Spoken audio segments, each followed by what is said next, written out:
The monthly deposit notification always made my phone buzz at exactly 3:47 in the morning on the 15th of each month. $83,400. Sometimes more, never less. I'd learned to keep my phone on silent during those early morning hours, not because the sound would wake me, but because the rush of seeing those numbers still made my heart race after all these years. My daughter Celestine had no idea. Nobody did. For the past 12 years, I had lived in the same modest two-bedroom apartment on Maple Grove Street, drove my reliable but unremarkable Honda Civic, and shopped at discount grocery stores with coupons clipped from Sunday newspapers.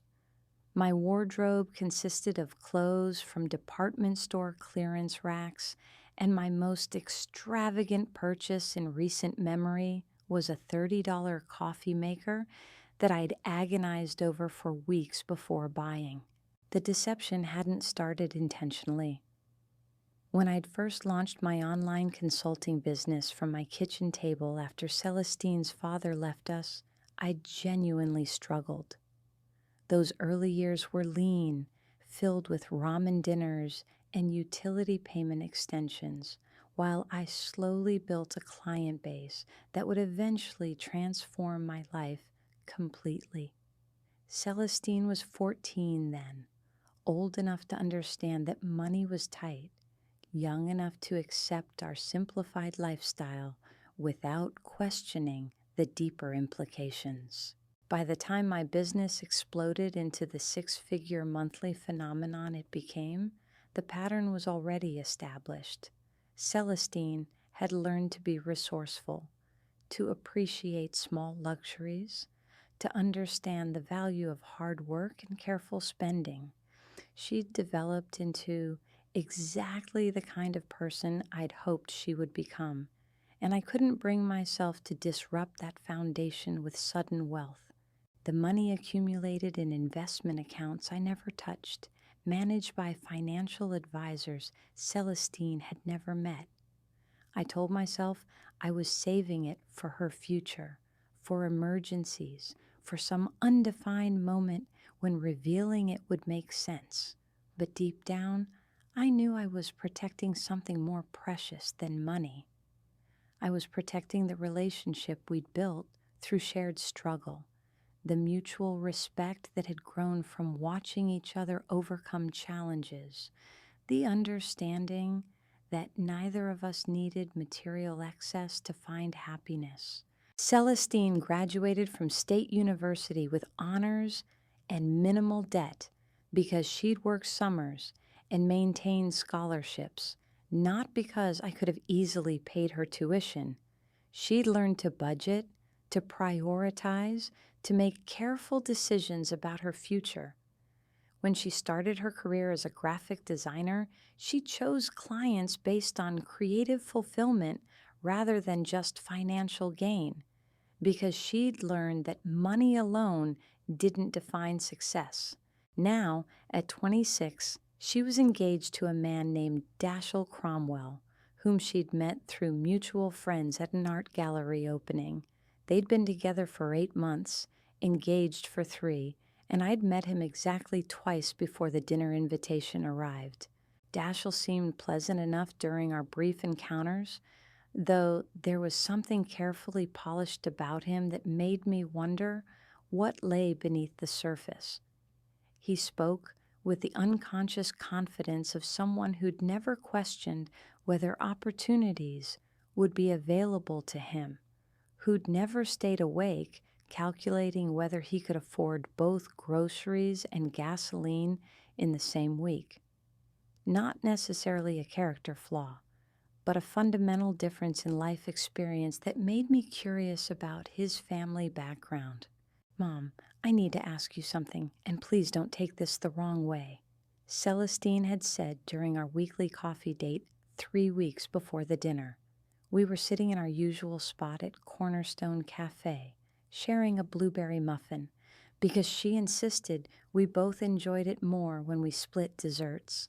That's never a promising way to start a conversation, I'd replied, watching her fidget with her engagement ring, a modest but elegant piece that she'd mentioned was a family heirloom from Dashiell's grandmother. Dashiell's parents want to meet you properly, like officially. His mother is planning this whole dinner thing at their house, and she's been asking questions about you, about our family, about our background. Celestine paused, gathering courage for whatever came next. She's been very polite about it, but I can tell she's curious about why you've never remarried, about what you do for work, about our financial situation. The careful way she phrased that last part told me everything I needed to know about the direction these conversations had taken. And what have you told her about our financial situation? The truth, Celestine said quickly, that you've always been careful with money, that we live modestly, that you taught me to be independent and not expect handouts from anyone. But Mom, I think she's worried that I'm bringing financial problems into their family. Not that she's said anything directly, but the questions feel pointed. I felt something cold settle in my stomach. What kind of questions? Whether you have retirement savings? Whether you'll need assistance as you get older? Whether I send you money now? Celestine's cheeks flushed with embarrassment. I told her you're completely self-sufficient and always have been, but I don't think that's what she wanted to hear. The picture was becoming clearer.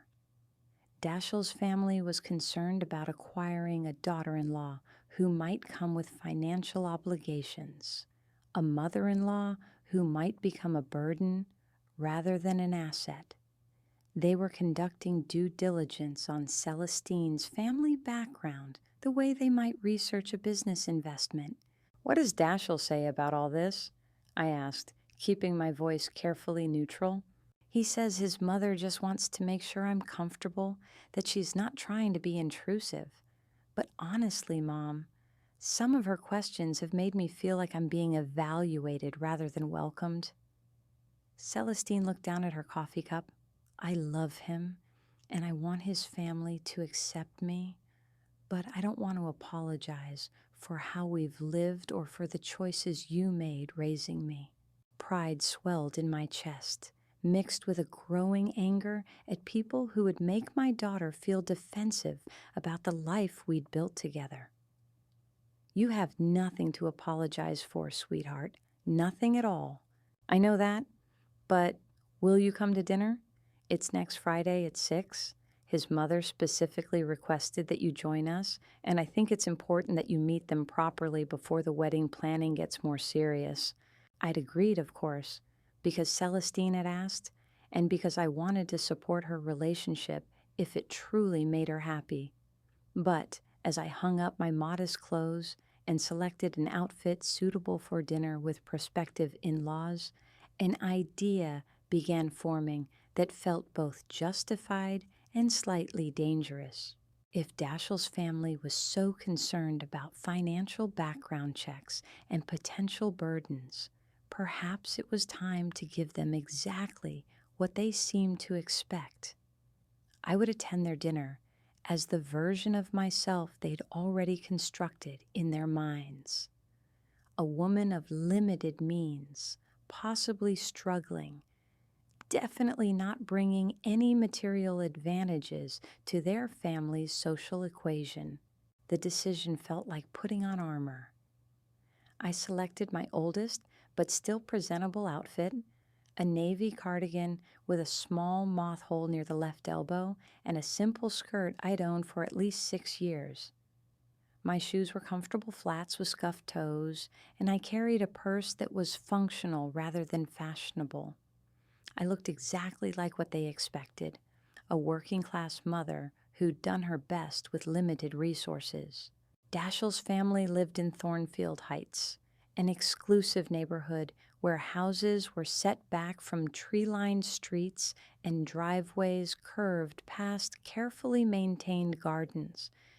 Their home was a colonial revival with white columns and black shutters. the kind of place that appeared in lifestyle magazines as an example of understated elegance. As I parked my Honda between a BMW and a Mercedes, I felt the familiar tightness in my chest that came with entering spaces where my presence would be measured and evaluated. Celestine met me at the front door, looking beautiful, but nervous in a dress I recognized as new, probably purchased specifically for this occasion. "You look nice, Mom," she said, though I caught the slight concern in her eyes as she took in my deliberately modest appearance. "So do you, sweetheart. This is quite a house. Wait until you see the inside," she said, leading me through a foyer that featured marble floors and a chandelier that probably cost more than most people's annual salaries. Dashiell appeared from what looked like a library, extending his hand with the practiced charm I remembered from our previous meetings. "Mrs. Fairmont, thank you so much for joining us. My parents are thrilled to finally meet you properly." He was impeccably dressed in what was clearly expensive casual wear, the kind of outfit that looked effortless but required significant investment to achieve. His smile was warm, but I noticed the way his eyes took in my appearance, cataloging details that would later be reported to his parents. "Thank you for having me, Dashiell. It's generous of your family to open their home." We moved into a living room that could have been featured in an interior design showcase, all carefully coordinated colors and antique furniture arranged to suggest both comfort and status. Dashiell's parents rose from matching chairs near a fireplace that dominated one wall of the room. His father, Mortimer Cromwell, was a tall man with silver hair and the bearing of someone accustomed to being the most important person in any room. His handshake was firm, his smile polite, but measuring. "Mrs. Fairmont, such a pleasure. Dashiell has told us wonderful things about your daughter." "Thank you, Mr. Cromwell. Celestine speaks very highly of your son." Dashiell's mother, Octavia Cromwell, was elegantly dressed in what I recognized as designer clothing, her jewelry understated, but undoubtedly expensive.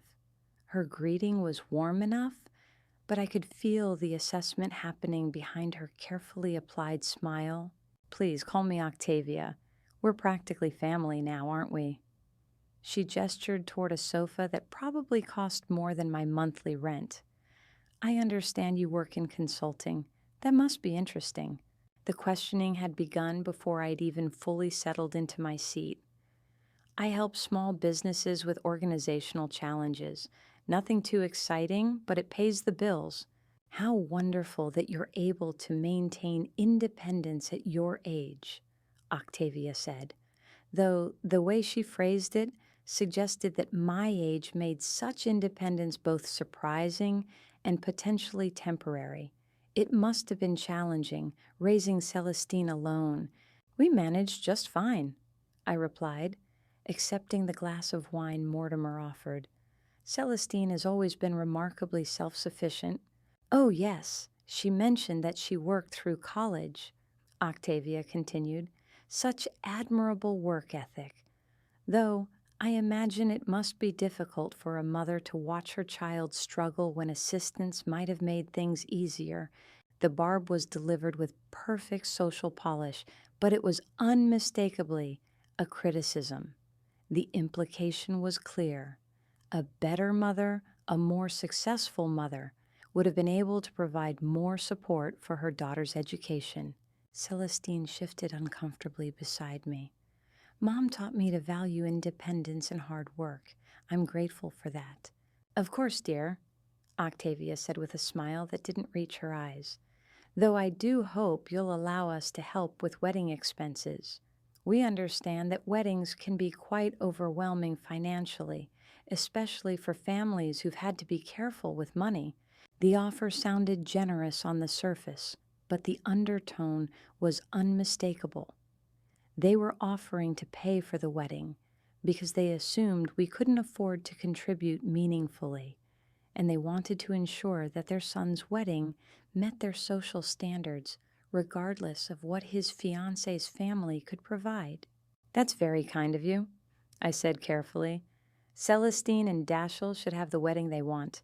Exactly, Mortimer agreed, settling back into his chair with the satisfaction of someone who'd successfully established the financial hierarchy in the room. Young couples shouldn't have to compromise their special day because of budget constraints. Dinner was served in a formal dining room with a table that could have seated 12 comfortably.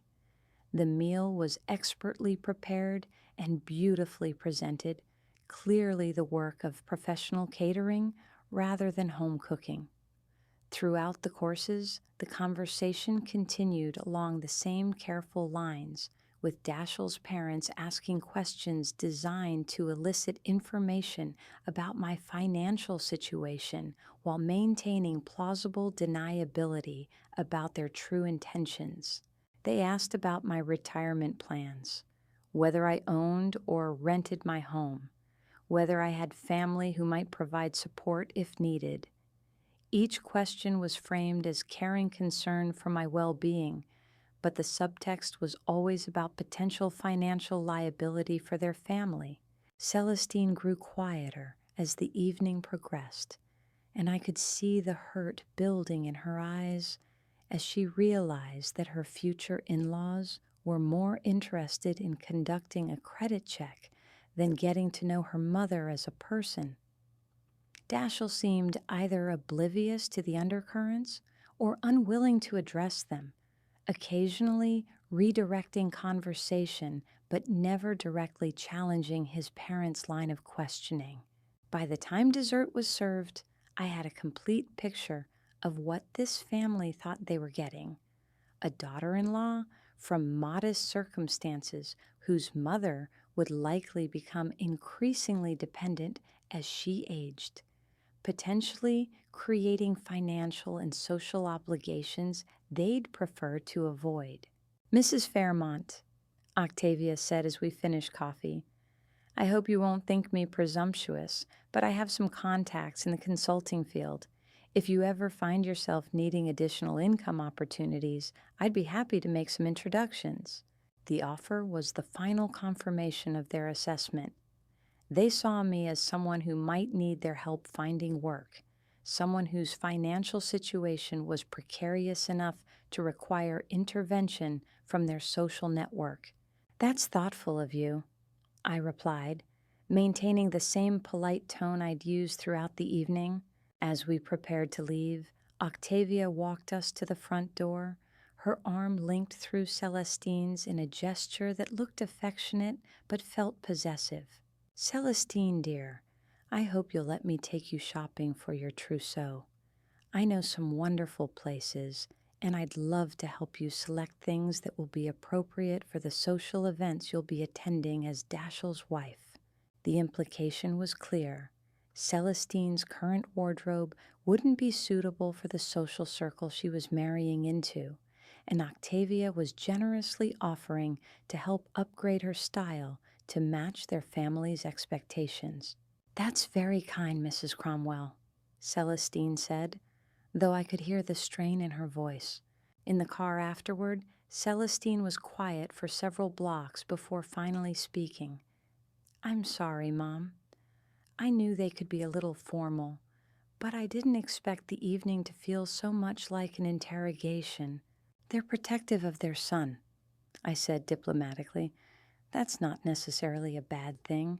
It felt like they were more interested in what you might cost them than who you actually are, she said, her voice thick with frustration. And the shopping offer? It's like she's already decided that everything about how we live needs to be improved or replaced.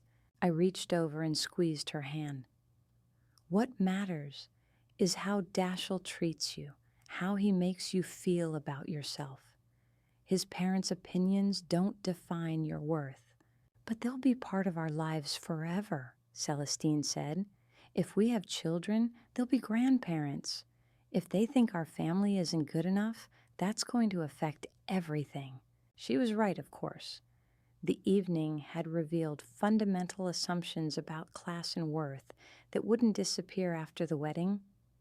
Dashiell's parents had made it clear that they saw Celestine as marrying up, bringing little to the union except potential financial obligations through her connection to me. That night, I sat in my modest apartment, surrounded by furniture I'd deliberately chosen for its practicality rather than its style, and felt anger building in my chest like a slow fire. Not anger at being judged for having less money, but anger at the cruelty of making my daughter feel ashamed of the life we'd built together. The monthly deposit notification came through on schedule at 3:47 the next morning. $85,200, this time slightly higher because of a bonus payment from a long-term client. I stared at the numbers on my phone screen and made a decision that felt both overdue and potentially dangerous. It was time for Dashiell's family to learn that their assumptions about financial hierarchies weren't always accurate. The plan formed gradually over the following weeks. I would host a dinner of my own, inviting Celestine and Dashiell along with his parents to my home. But instead of maintaining the modest apartment facade, I would show them exactly who I actually was and what I'd actually accomplished. The first step was finding a suitable venue.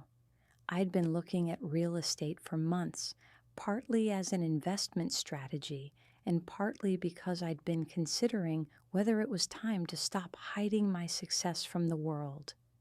There was a penthouse in the Meridian Towers downtown that I'd toured twice, a stunning space with floor-to-ceiling windows overlooking the city and finishes that rivaled anything in Thornfield Heights. I made an offer that afternoon and had the keys within 2 weeks. Furnishing the space required calling in professional help, something I'd never done before but had always been curious about. The interior designer I hired, Valentina Ashworth, specialized in creating spaces that looked effortlessly elegant while clearly demonstrating sophisticated taste and significant investment. I wanted to feel like a home, not a showroom, I told her during our initial consultation, but I also wanted to be clear that this represents serious financial success. Valentina understood immediately. Understated luxury, quality that speaks for itself without being ostentatious. I can definitely work with that vision. Within a month, the penthouse was transformed into exactly what I'd imagined, a space that felt comfortable and livable, while also serving as an unmistakable demonstration of wealth and taste. The kitchen was a masterpiece of modern design with professional-grade appliances. The living room featured carefully selected art pieces and furniture that looked casual until you realized each piece probably cost more than most people's cars.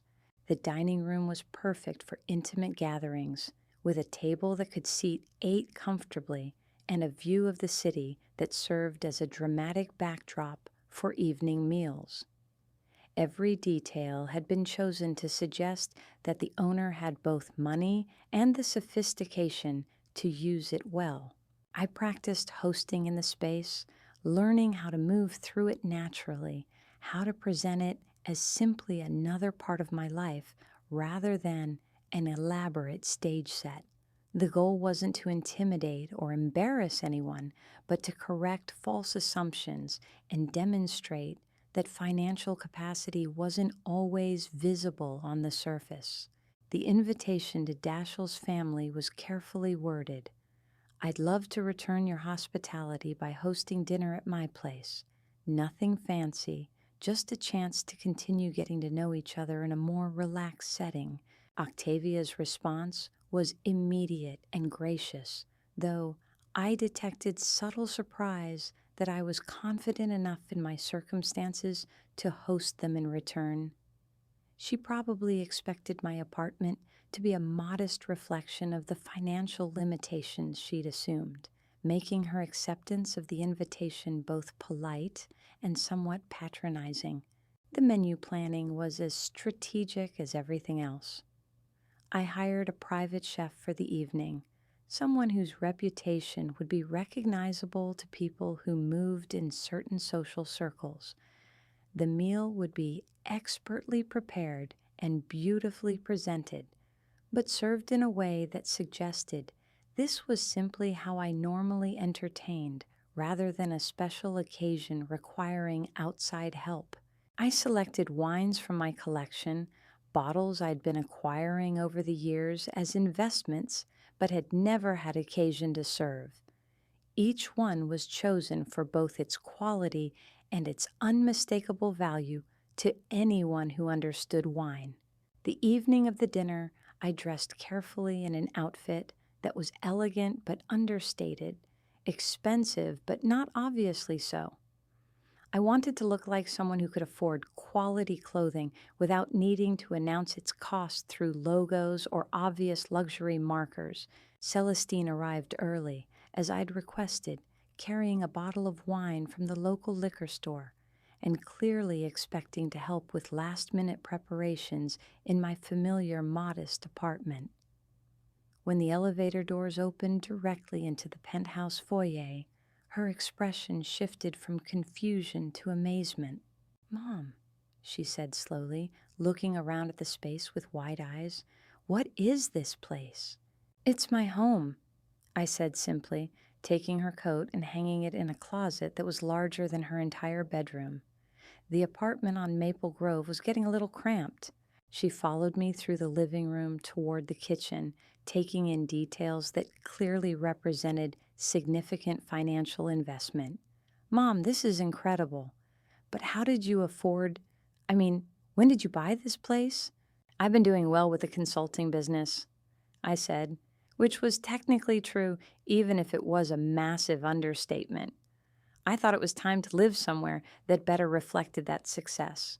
The doorbell chimed before Celestine could ask more questions. Dashiell and his parents stood in the hallway outside the elevator, looking slightly confused by the building's obvious luxury, but probably assuming I'd borrowed someone else's space for the evening. "Welcome," I said, stepping aside to let them enter the foyer. "I'm so glad you could make it." The moment they crossed the threshold, I watched their expressions change as they took in their surroundings. This wasn't the modest apartment they'd expected from the woman they'd categorized as financially limited. The space was undeniably expensive, tastefully decorated, and clearly belonged to someone with both substantial means and sophisticated taste. Mortimer recovered first, his businessman's instincts helping him recognize quality even when it contradicted his assumptions. "This is quite a lovely place, Mrs. Fairmont. The view is spectacular." "Thank you," I replied, leading them toward the living room where champagne was already chilled and waiting. "I've always enjoyed the downtown area. There's something energizing about being in the heart of the city." Octavia remained silent, her eyes cataloging details that clearly challenged everything she thought she knew about my circumstances. The art on the walls, the quality of the furnishings, the professional presentation of the champagne service all spoke to a level of wealth that contradicted her careful assessment from their first dinner. Dashiell looked confused, glancing between his parents and Celestine as if trying to understand what had changed since the last time they'd all been together. Celestine was staring at me with an expression I couldn't quite read, somewhere between amazement and something that might have been hurt. "This champagne is exceptional," Mortimer said after taking a sip, his tone carrying the recognition of someone who knew expensive wine when he tasted it. "Dom Perignon? 1996, I said casually. I thought it would be appropriate for getting to know future family members. The bottle had cost more than some people's monthly salaries, and everyone in the room understood its significance. This wasn't someone serving expensive champagne as a special splurge. This was someone who kept bottles like this as standard entertaining options. Conversation during cocktails was more subdued than it had been at their house, with Dashiell's parents clearly recalibrating their understanding of the social and financial dynamics they'd thought they had mapped out. The questions about my retirement planning and financial security suddenly seemed not just unnecessary, but potentially embarrassing in retrospect. When we moved to the dining room, the private chef I'd hired began serving the first course with professional efficiency. The meal was restaurant quality, the wine pairings were perfect, and the presentation was flawless. Every detail reinforced the same message. This was how I normally lived, not a special occasion requiring extraordinary effort. Mrs. Fairmont, Octavia said carefully as we began the main course, I have to admit, your home is quite different from what I expected. In what way? I asked, though I knew exactly what she meant. Well, when we met at our house, I got the impression that you lived more modestly. There it was, the polite acknowledgement that their assumptions had been wrong. I could see Celestine watching this exchange intently, beginning to understand that the evening was about more than just reciprocal hospitality. I do live modestly in many ways, I said. I drive an older car. I shop carefully. I don't waste money on things that don't matter to me. But that doesn't mean I can't afford things that do matter.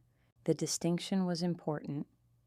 I wasn't correcting them to show off or to embarrass them, but to demonstrate that their assessment of what financial success looked like had been based on superficial indicators rather than actual circumstances. What exactly do you do in consulting? Mortimer asked, his businessman's curiosity clearly engaged now that he realized there was more to discover about my professional situation. I help companies optimize their operational systems, I said, which was accurate but incomplete. I work primarily with tech startups and established firms that are scaling up. The demand for that kind of expertise has grown significantly over the past decade. What I didn't mention was that my consulting fees started at $50,000 per project, that my clients included some of the most successful companies in the region, or that my reputation in the field had made me one of the most sought-after consultants in my specialization. That sounds fascinating, Octavia said, though I could see her mind working to reconcile this information with the modest-appearing woman she'd met at their dinner table. The conversation continued through dessert, with Dashiell's parents asking more thoughtful questions about my work and my background, clearly trying to understand how they'd misread the situation so completely. Their tone was more respectful now, but also more cautious, as if they were afraid of making additional assumptions that might prove equally incorrect. As the evening wound down, I could see that Celestine had questions of her own, questions that would need to be answered privately. The look in her eyes suggested that while she was impressed by the revelation of my circumstances, she was also struggling with the implications of having been kept in the dark about something so significant. This has been a wonderful evening, Mortimer said as they prepared to leave. Thank you for your hospitality and for helping us understand your situation more clearly. The acknowledgement was as close to an apology as I was likely to get, and I accepted it graciously. I'm glad we had the opportunity to spend more time together. After they left, Celestine and I stood in the living room, the silence stretching between us as she processed what she'd learned. Mom, she said finally, we need to talk. I nodded, gesturing toward the couch where we'd served champagne earlier. The city lights sparkled beyond the floor-to-ceiling windows, creating a backdrop that felt both intimate and dramatic for what I knew would be a difficult conversation. Celestine sat down carefully, as if she were still adjusting to the reality of her surroundings. "How long have you been living like this?" "I moved in 6 weeks ago," I said, settling beside her. "But I've been able to afford living like this for several years." "Several years?" Her voice carried a note of disbelief. "Mom, how much money do you actually have?" The question hung between us, direct and unavoidable. I'd spent 12 years carefully deflecting any inquiry that might lead to this moment. And now it was here, whether I was ready or not. "Enough," I said simply. "More than enough."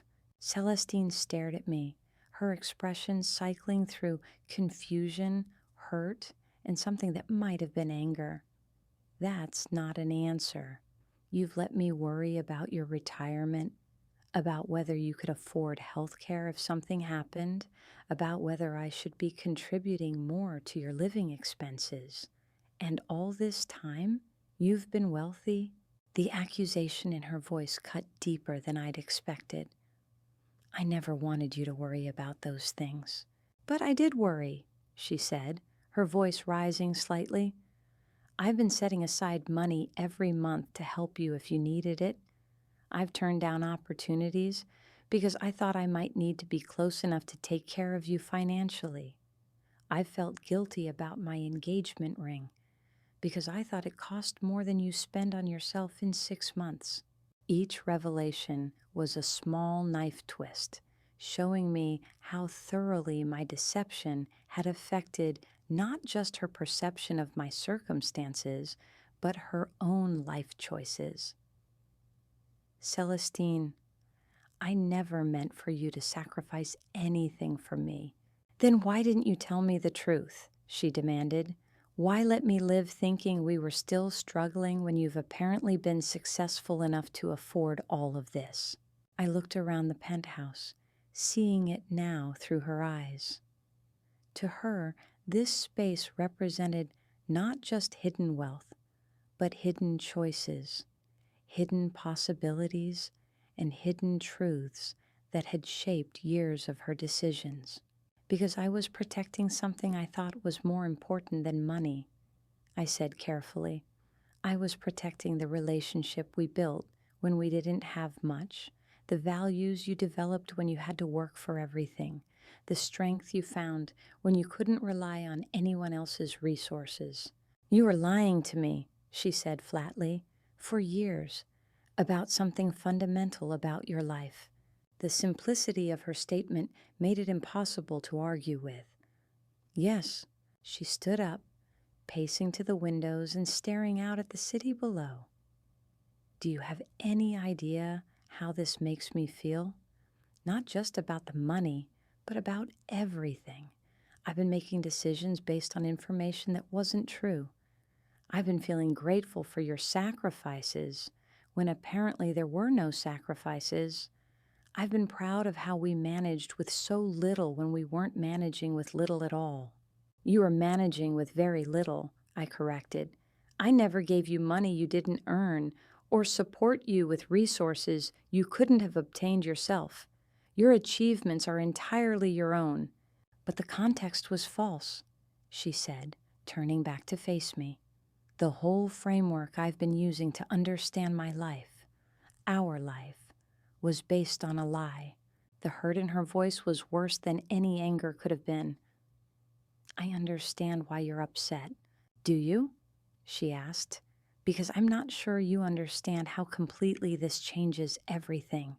Tonight, watching Dashiell's parents realize they'd misjudged you, watching them have to recalibrate their entire understanding of who you are and what you represent, I realized that I've been doing the same thing. I've been underestimating you, patronizing you, feeling protective of you, when apparently you've been more successful than any of us."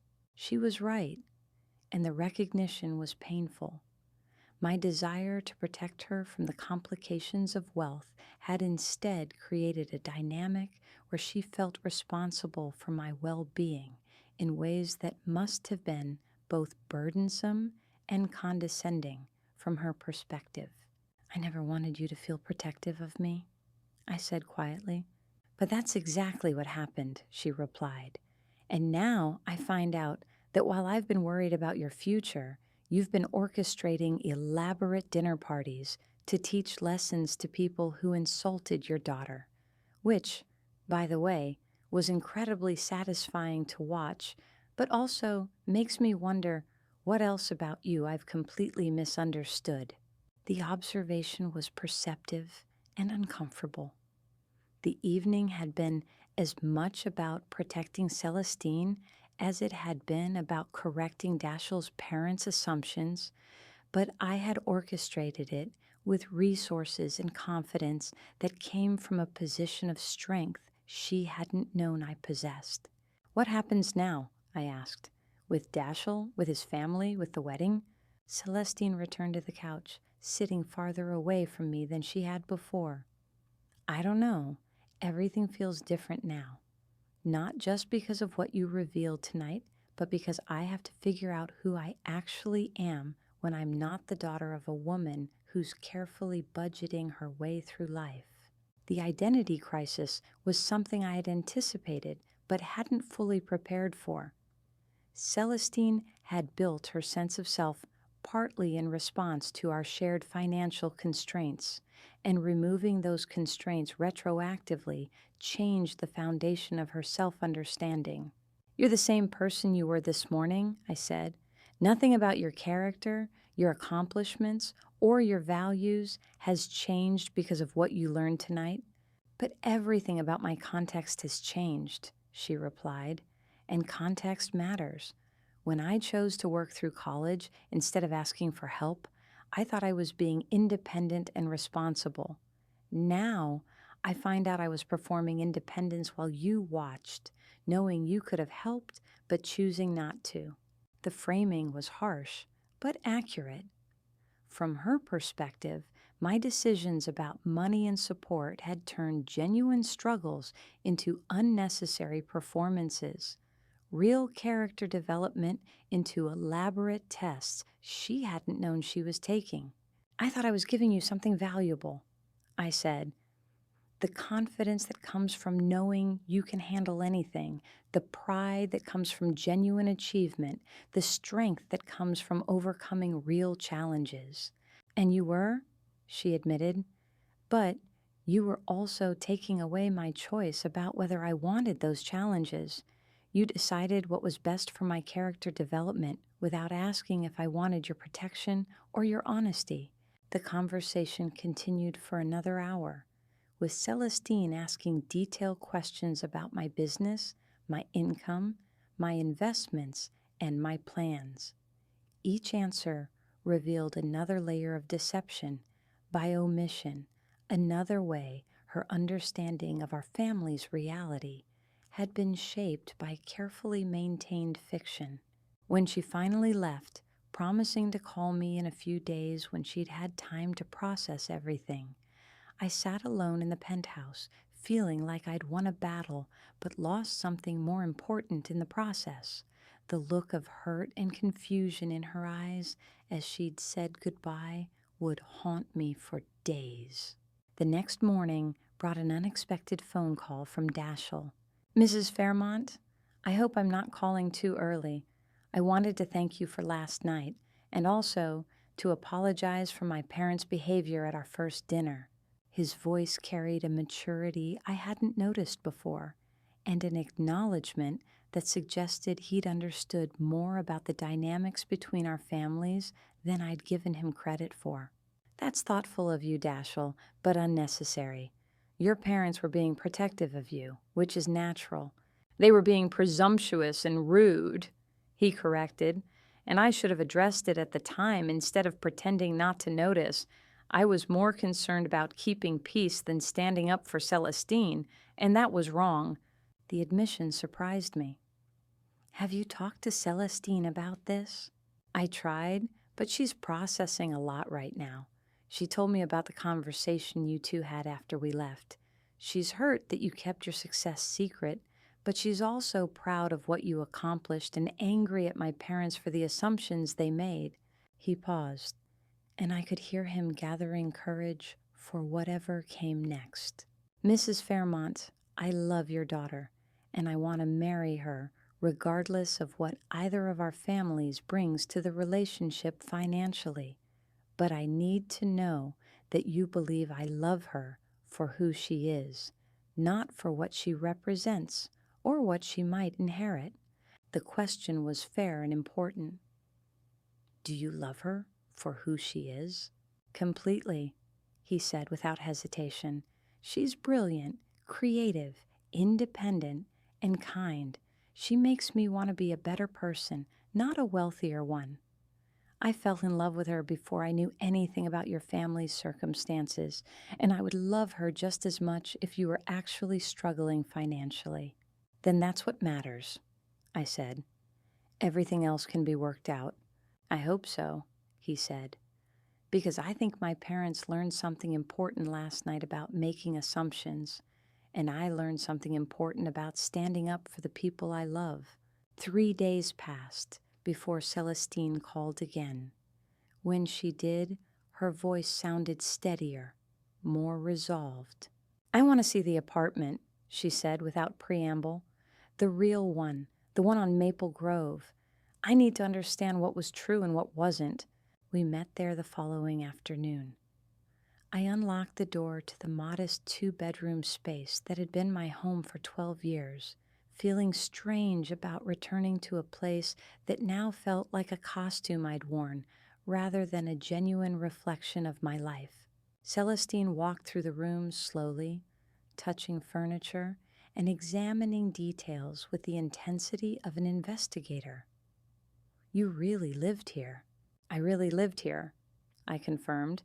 Everything in this apartment is exactly what it appears to be. The only thing that wasn't genuine was my reason for living here. She picked up a photograph from the kitchen counter, one of the two of us at her college graduation. Were you happy here? The question caught me off guard. Most of the time, yes. It was simple, peaceful, no pressure to maintain appearances or live up to anyone else's expectations. But it was also a choice, she said, setting down the photograph. A choice you could have changed at any time while I thought it was our reality. Yes. She continued her examination, opening cabinets and closets as if looking for additional secrets. In the bedroom, she found my financial statements from the past year, documents I'd kept meaning to move to the penthouse but had never gotten around to collecting. May I? She asked, holding up the folder. I nodded, watching as she read through months of investment reports and bank statements. Her expression grew more amazed with each page. Mom, these numbers are incredible. You're not just comfortable, you're genuinely wealthy. I know. And you've been giving significant amounts to charity, she continued, flipping through donation receipts. Educational foundations, women's shelters, job training programs. You've been using your money to help other people while living like you didn't have any.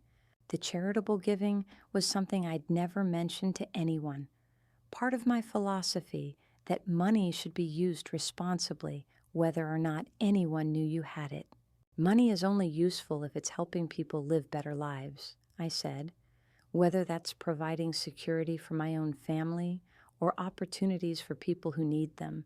Celestine closed the folder and sat down on my old bed, looking around the room that had been furnished with clearance store finds and secondhand discoveries. I understand why you did it, she said finally. I don't like that you did it, and I'm still hurt that you didn't trust me with the truth. But I understand the reasoning. Relief flooded through me. I should have told you sooner. I should have trusted you to handle the information maturely. Yes, you should have, she agreed.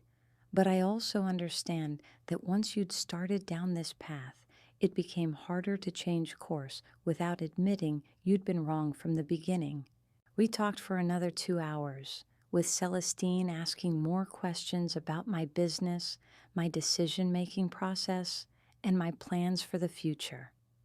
Gradually, the hurt in her voice was replaced by curiosity and eventually by something that sounded like pride. "Will you keep the penthouse?" she asked as we prepared to leave.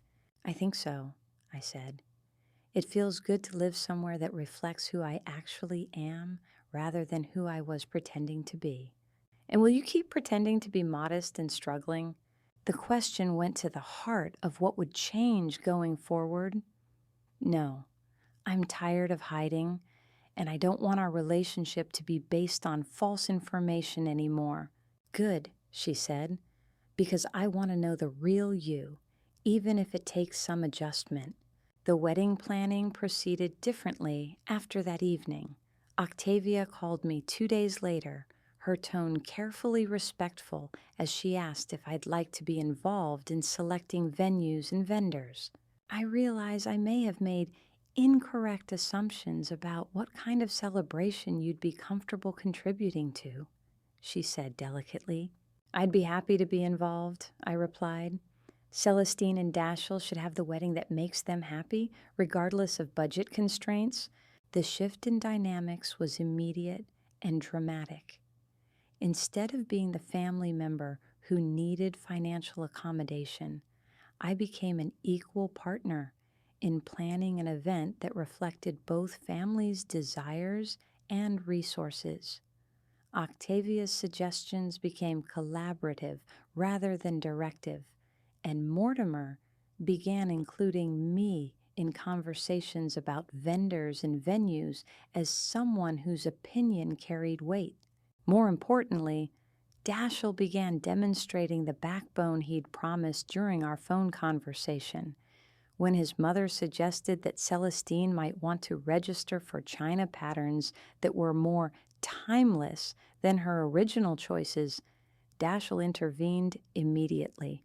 "Celestine has excellent taste and will register for things we actually like," he said firmly.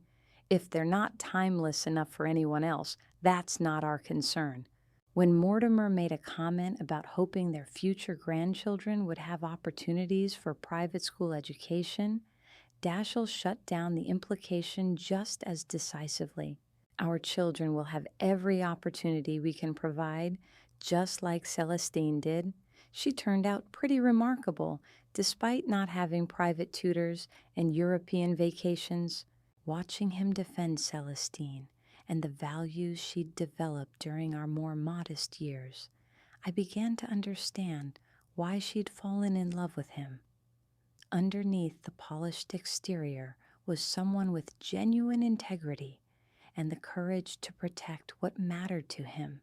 The wedding itself took place 6 months later in a garden setting that combined elegance with warmth. Celestine looked radiant in a dress she'd chosen herself, one that reflected her personal style rather than anyone else's idea of what a bride should wear. Dashiell's vows included a promise to support her dreams and ambitions with the same dedication she'd shown in pursuing them independently. During the reception, I found myself in conversation with Mortimer, who had clearly spent considerable time reflecting on our family's first impressions of each other. "I owe you an apology," he said, as we watched Celestine and Dashiell dancing, "not just for the financial assumptions, but for what those assumptions implied about your daughter's worth." "Celestine's worth was never in question," I replied. "Your concern for your son was understandable, even if the execution was problematic. Still," he continued, "I learned something valuable about the difference between financial security and personal character. Your daughter has both, but she would have been just as remarkable with only one." Octavia approached us as the conversation concluded, carrying 2 glasses of champagne and a smile that seemed genuinely warm for the first time since I'd known her. "I wanted to thank you for raising such an extraordinary woman," she said, offering me one of the glasses. and for handling our initial meeting with more grace than we probably deserved. Celestine raised herself mostly. I said, I just tried not to interfere too much with the process. That's the hardest part of parenting, Octavia replied. Knowing when to help and when to let them figure things out independently. You found a good balance. Later that evening, as the reception wound down and guests began departing, Celestine found me on the terrace overlooking the garden where she'd just gotten married. Thank you, she said, linking her arm through mine. For what? For giving me the confidence to marry someone I love, regardless of what our families thought about each other. For teaching me that my worth isn't determined by other people's assumptions, and for finally trusting me with the truth about who you really are. I should have trusted you sooner, I said. Maybe, she agreed, but maybe the timing was exactly right. If you'd told me about the money when I was younger, I might have made different choices, become a different person. I like who I became when I thought I had to rely on myself. You did have to rely on yourself, I reminded her. The money was always mine, never yours. Your achievements are entirely your own. I know that now, she said, and I'm grateful for both versions of you, the one who taught me to be independent and the one who's confident enough to live authentically. As we stood there, watching the last of the wedding guests mingle in the garden below, I realized that the evening had represented more than just a celebration of Celestine's marriage. It had been a completion of a long journey toward honesty, both with my daughter and with myself. The months that followed brought gradual adjustments to our new dynamic. Celestine and Dashiell bought a house that reflected their combined tastes and resources, with Celestine contributing equally to the down payment from savings she'd accumulated through her own work. I helped with wedding expenses and occasionally provided financial advice, but always as a collaborator rather than a provider. My relationship with Dashiell's parents evolved into genuine friendship, built on mutual respect rather than careful social maneuvering. Mortimer and I discovered shared interests in business strategy and investment planning, while Octavia and I found common ground in our desire to support our children's happiness without interfering in their choices. Most importantly, my relationship with Celestine deepened into something more honest and equal. She no longer felt responsible for my well-being, and I no longer felt obligated to protect her from knowledge about my circumstances. We could discuss money, career opportunities, and future plans with complete transparency. 6 months after the wedding, Celestine called me with news that would test our newly honest relationship in unexpected ways. Dashiell and I are pregnant, she said, her voice bubbling with excitement. And we've been talking about what kind of life we want to provide for our children. Congratulations, I said, feeling a rush of joy at the prospect of becoming a grandmother. How are you feeling? Wonderful, but also thoughtful, she replied.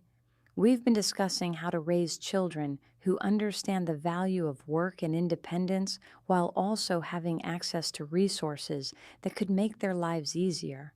The question was one I understood intimately, having struggled with the same balance for years. What are you thinking? We want them to earn things that matter, to understand that privilege comes with responsibility, and to develop their own sense of accomplishment, she said. But we also don't want them to struggle unnecessarily or miss opportunities because we're trying to teach them lessons. Those goals aren't mutually exclusive, I said. You learned the value of work and independence despite having access to resources you didn't know about. Your children can learn the same lessons while being aware of their advantages. Will you help us figure out how to do that? She asked. You've already navigated this territory, even if your methods were unconventional. The request represented a level of trust and partnership I'd never expected to have with my daughter. I'd be honored to help. As we began planning for the next generation, I reflected on the journey that had brought us to this point. The deception that had started as protection had nearly cost me the relationship I was trying to preserve, but it had also taught both of us valuable lessons about honesty, trust, and the complexity of love.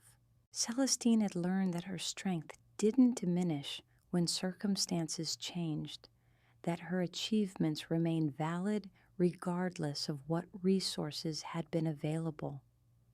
I had learned that protecting someone from truth often meant protecting them from choice, and that real love required trust, even when trust felt risky.